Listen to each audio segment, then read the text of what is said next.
If you're seeing the Steam_API.dll is missing error, don't panic, and definitely don't rush to download random DLL files from the internet. In this video, I'll show you the safest and most effective ways to fix the problem the right way. This error usually happens when a game can't find the Steam library file it needs to communicate with the Steam client, and in many cases, the fix is much easier than people think. If this video helps you out, make sure to hit like and subscribe for more quick tech tutorials. Alright, let's jump in.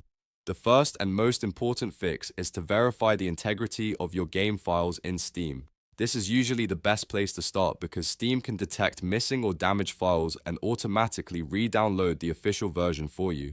To do that, open your Steam library and find the game that is showing the error. Right-click the game, choose Properties, and then go to the Installed Files tab. On that screen, click Verify Integrity of Game Files. Steam will begin scanning the game installation and checking every file against its official version.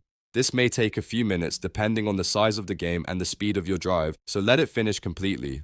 If Steam says that one or more files fail to validate and will be reacquired, that is actually a good sign because it means Steam found the missing or corrupted file and is restoring it automatically. Once the scan is done, try launching the game again and see if the error is gone. If the problem is still there, the next thing you should check is your antivirus quarantine. Sometimes Windows Security or another antivirus program can mistakenly flag Steam_API.dll as unsafe and quarantine it, even though it's a legitimate file required by the game. To check this, open Windows Security, then go to Virus and Threat Protection. From there, click Protection History. Look through the list for anything related to your game folder, Steam, or the Steam_API.dll file itself. If you find an entry that matches, select it and choose Actions, then click Restore. This will put the file back where it belongs so the game can use it properly. After restoring it, launch the game again and test it one more time.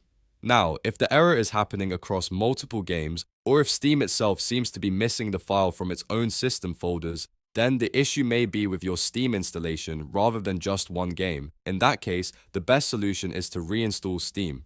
Before you do that, make sure you back up your game files if needed, especially if you want to avoid re-downloading everything. Then uninstall Steam, download the latest official version directly from the Steam website, and reinstall it cleanly. Once Steam is installed again, sign back in and test your games. This often fixes deeper file issues and restores missing core components. And one very important reminder, never download Steam_API.dll from random DLL fixer websites. Those sites are often unsafe and can contain malware, fake files, or broken versions that create even more problems on your PC. The official Steam repair methods are always the safest choice. So to recap, start by verifying the integrity of your game files, then check antivirus protection history and restore any quarantined files, and if the issue affects everything, reinstall Steam. Those 3 steps solve the vast majority of Steam_API.dll missing errors without risking your system. If this tutorial helped, please hit the like button, subscribe for more gaming and PC fix videos, and let me know in the comments what error you want me to cover next. Thanks for watching, and I'll see you in the next one.